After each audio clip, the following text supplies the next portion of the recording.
I was always thinking Mike Scioscia, he'd always like walk up and say like, what could have possibly happened in the last 24 hours? And the last time we talked, has anything changed since over the last 24 hours? Anything you've seen? All right, then I'm out. Yeah. Yeah. Well, Helen hasn't been here. So, Helene, yeah. You know, my aunt's name was Helene, but I called her Helen through her life. She's no longer with probably us. hated. She didn't do anything. I got nothing out of the wheel. There you go. My goodness. Last night we had dinner on names, and I'm gonna kill it already. But Milo said, we had each guy talk, and he started out with saying, "I'm not offended that Doc has never called me by the right name." And then Gal gets up and says, "And my nickname is Gallo." So it was pretty funny. So you can make those adjustments? Or No, I can't. It's too late.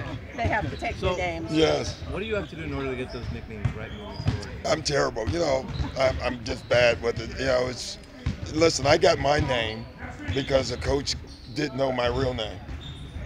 And so I'm just following Al McGuire's footsteps. Yeah, I actually corrected Al no less than 100 times. I would say Glenn, and he'd say, "Okay, Doc." Like he just, for whatever reason, that name got stuck with me, and so I'm sorry. Probably give Shane Jerome the nickname. I know.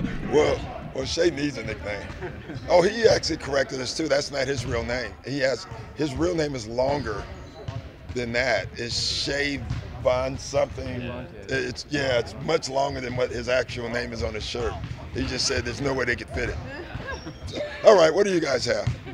To the serious stuff now. Talking to Tobias Harris, he was talking every phrase he didn't name. We have to work hard. We have to work hard. That's the mantra here this season. I think. Yeah, we have to work hard and play hard, but play and do it together. Like I think the together word may be even more important than the work hard, because you can work hard and lose,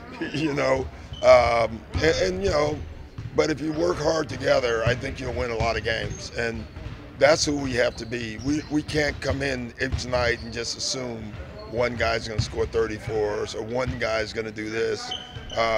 There's certain guys that we hope are very consistent in what they do, and then after that, we just have to play and see where it goes. Best case scenario, what happens? Win.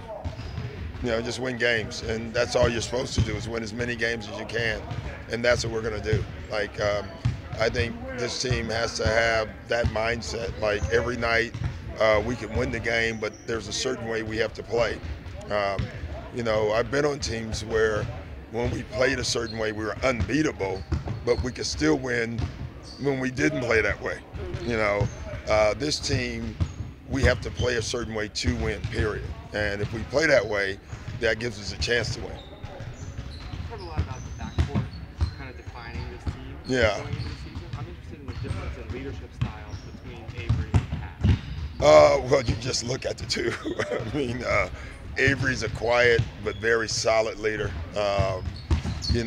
Just very humble. Pat is loud, aggressive, assertive, but they both are very good leaders in their own way. Listen, this is another thing with this team is I think every team for that matter, you need leaders to lead, you need leaders to follow, and you need leaders to listen. I think the mistake teams make is when the leader only leads but never listens and never follows. I think great leadership is when guys can do all that. And I think everybody has to lead themselves, everyone has to follow, and everyone has to listen. If we do that, then we'll be pretty good. You mentioned going to dinner. That was pretty deep. I didn't mean to go there, but that happened. That just happened. That was good. Yeah. Thank you. Yeah, oh well. You guys went to dinner yesterday. Obviously, it's the business of the NBA, but is a day like yesterday emotional for especially a group that gets along? Did the dynamics of the team change with it? You have to make passes? No, dinner was good. Like Steve took the team to dinner, which was really cool, and he paid, which was even cooler. But Steve had a tough day last night.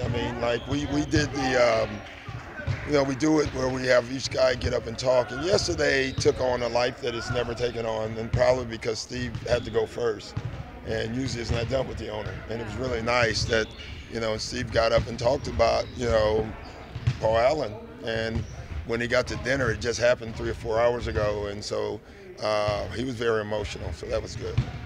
And then it set the tone. Guys talked about a lot of stuff that I won't say, but it was just it was interesting. It tells you every day, like even all you guys, my dad always said it, everyone has a story. Like every single person has a story. We just never spend enough time listening to their story. Last night was a great, I heard things, I was like, wow, geez. Stuff that like shaped them when they were growing up? Yeah, just we told them to talk about Yeah. anything. And anything you want, what makes you happy, sad, heroes, anything. And guys just threw out a lot of stuff. And honestly, from being a black male, every time you hear players talk about their heroes and you rarely hear a male mentioned, it really hits home, a lot of stuff, like where we need to go in this society. The moms and the grandmas in every community, but in the black community, are the heroes of the community. And it was amazing. I don't care what environment I'm in, when there's a lot of players talking, I want to thank my mom, I want to thank my grandma, I want to thank my mom, I want to thank my grandma. I don't know my dad, and to me, when I hear that, that's like, wow, that's amazing. And then if there is a dad in the family, he's always the hero too, For staying. yeah, and for being staying, there. yeah. And I'm like, he's doing his job, but but it is, it's interesting. Anything special here on your birthday with the guys? No, I had a Spanish version of Happy Birthday by, and I'm going to kill his name, Delgado. So it was really a cool one. Like he's saying, it's the best, this group by far, the rookies in general, singing Happy Birthday are better than any group I've ever had in 20 years. And then the fact that they do that and then do the Spanish version is really impressive. So that was cool. That was. If the anthem singer doesn't show up one night. Yeah, we have a group. Yeah, they're good. Like they have their own new class. I mean, they're good. They've obviously worked on it somewhere. Can you tell, coming out of the camp, what kind of personality a team has? I can't. I really can't. I think I can. Let me say that. Like I think this is going to be a gritty, this is one of those teams. Like when I'm hoping, and I see this. The other team is going to say, man, boy, we don't want to play these guys tonight. And that's our goal. Like, that's our way. That's how we want to be. I mean, that's who we have to be. And if we're not that, I can tell you it's going to be a long season. But if we are that, it could be a heck of a season. Was it tough yesterday parting with the guys who've been here a while? Yeah, that was tough. Wes, listen, Wes is as high character of a kid that you could ever have in your organization. He obviously had his ups and downs as a basketball player with us. And I always take on that onus as a coach. You always wish you can get more out of guys because I see the ability and it manifests sometimes, just not all the time. But he is as good of a person you can have on your team and in your franchise. And Jawan was the same way. I'm hoping like Wes, obviously made it and got we got him somewhere. Lawrence and Michael Winger, they worked their butt off. I mean, that was really cool. Like we could have done it the quick way and just released him, and instead they worked their butt off to get him a job, and they did the same for Jawan unsuccessfully. But I love what they tried to do. That's what I asked.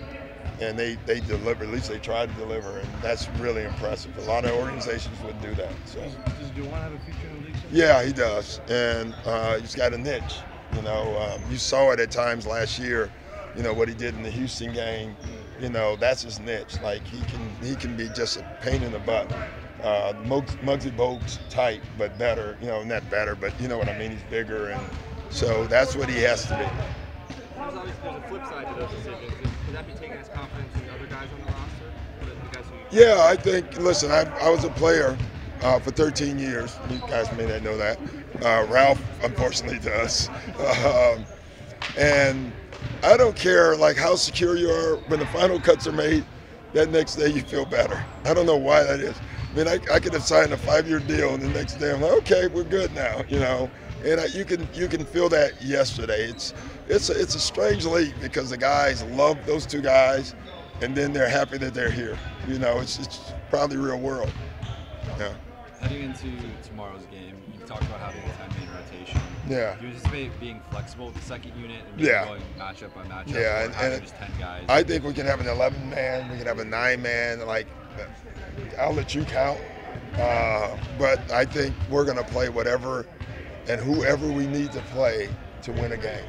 And we're going to do that each individual game. So I don't really get caught into what rotations. But this is going to be a very flexible rotation. And that's good, I think. You know, I think it's really good. Yeah. Can Boban replicate those 18 points in 9 minutes against Denver again? Absolutely. I hope so. Boban's a mess. I mean, he's a hard guard. I mean, we struggle. You know, we did some things yesterday in practice, and guys were like, then you know what to do. You know, and so he deserves to play. How much are we going to see him this year? A lot. Hopefully every game. You know, hopefully every game. And you know, with him, I think from a coach's standpoint, you're so concerned on what he can't do, opposed to what he can do. And I think his cans outdo his can'ts. So, you know, those are the guys you play. For him, how much is having a training camp as opposed to being created? Oh, it's huge. It not only just helped him, but it also helped us too. You know, sometimes I think people think it just helps the player. It helps the coaches too, because the coaches get to see things that we didn't get to see. We get to see them in our execution and in our stuff, and realize, man, he can do this. When you get traded in the middle of the year, you're not sure because you don't have time to work on things. So I think it helps all the way around. So it's safe to say he kind of surprised you with some of the things he could do during training camp? No, it's safe to say that he made me secure. Okay. You know, and that's a nice place to be. You played him and Shreds together a little bit in preseason. Yeah. Last year, that tandem did well together Yeah. on the court. Do you anticipate playing them together, or do you keeping them separate as just 5? Well, let me call Mike Malone and just tell him the whole game plan. You know, just looking at the season. no, I'm just kidding. Yeah, we're going to use any combination. You know, we had a lineup yesterday with March and Boban, you know, and Gal and Milos because we wanted to have a European team. They lost. Just like the Olympics. Okay, I shouldn't have said that, but that's true. Ready to go? Yeah, looks good. Looks good. Everybody is healthy. Yes. You mentioned earlier, yeah, this team has to play a very specific way Yeah. to win games. In game, how does that affect the way you coach a team during games? Oh, no way. I mean, we know how we need to play, so I'm going to coach that way. You know, it's easy, though. This group, we know who we have to be. At least I think. I'm going to keep throwing that out. Yes.